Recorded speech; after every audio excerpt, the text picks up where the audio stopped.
On va revenir maintenant sur la nomination de Manfred Bühler à la tête de l'UDC bernoise, un francophone, pour diriger la plus grande section du premier parti de Suisse, pour l'essentiel alémanique. C'est un retour sur la scène politique cantonale pour le maire de Korteberg dans le Jura bernois, éjecté du Parlement lors des dernières fédérales. Il est avec nous, Manfred Bühler. Bonsoir. Bonsoir. Vous aviez perdu votre siège à Berne en 2019. Cette nomination à la tête de l'UDC bernoise, c'est une forme de revanche pour vous ?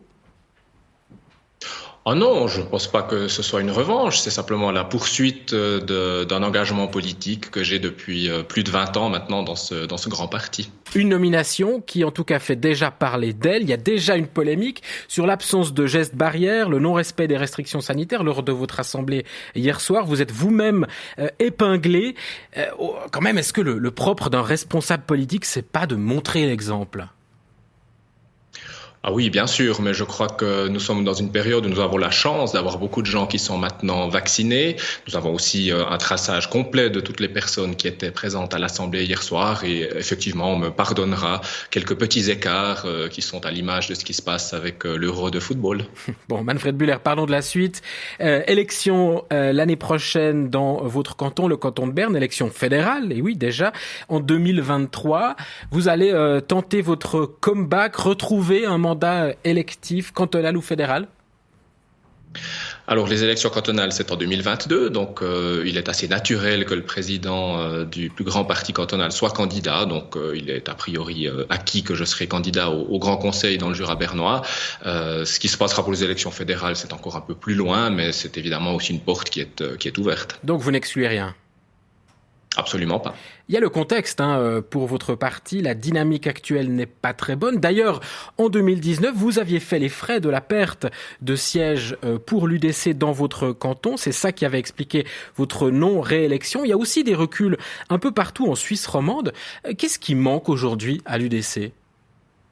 Je crois que la dynamique, elle est très bonne en ce moment, en tout cas si je me réfère aux dernières votations du 13 juin, puisque l'UDC a gagné pratiquement sur toute la ligne. Mais si on parle des élections, Pour ce qui est des élections, ça fait déjà un certain temps, 2019 pour les dernières élections fédérales, ça fait 2 ans, beaucoup d'eau a coulé sous les ponts, la vague verte est en train de se fracasser sur la réalité des choses, et donc je suis parfaitement optimiste, tant pour 2023 que pour 2022, aussi dans mon canton, pour les élections, parce que nous voyons maintenant qu'un certain nombre de propositions et de politiques de la gauche et des Verts ne sont juste pas réalistes et que le peuple n'en veut pas. Donc je suis confiant que nous pourrons montrer aussi que notre politique est une meilleure alternative et progresser à nouveau. L'UDC n'aurait pas dû adapter son discours, son programme à cette vague verte, à cette préoccupation tout de même des Suisses, la question climatique ?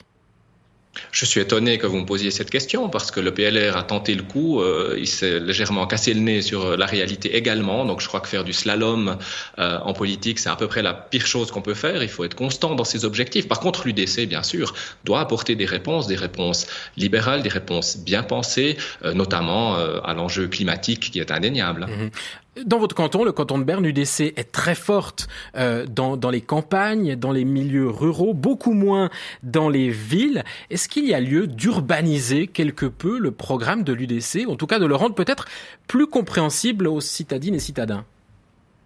Je crois que l'UDC doit rester à ses fondamentaux actuels et c'est vrai qu'il parle plus aux gens des campagnes. Et donc mon objectif premier, c'est de mobiliser l'électorat des campagnes. On a vu qu'avec ça, on gagne des votations de manière éclatante. C'était le cas le 13 juin. Si les campagnes se mobilisent, les objectifs de l'UDC peuvent être mis en application. Il ne s'agit donc pas de changer le programme de l'UDC pour aller, entre guillemets, séduire les villes. Quelqu'un qui est anti-bagnole, qui habite au centre-ville, ne va jamais croire l'UDC si tout à coup on se met à dire qu'on veut plus de voitures en ville, ça serait juste pas crédible. Simplement, il faut que les sections des villes, évidemment, s'adaptent dans leur contexte local pour la politique, notamment communale, pour aussi pouvoir convaincre des électeurs. Manfred Bühler, vous étiez avec nous ce soir. On a parlé de l'avenir de votre parti, de votre section cantonale UDC bernoise que vous présidez, de votre avenir à vous aussi. Peut-être candidat, on le retient, au cantonal de l'année prochaine dans le canton de Berne et peut-être aussi, pourquoi pas, au fédéral de 2023. Manfred Bühler, merci, une excellente soirée. Bonne soirée à vous, merci.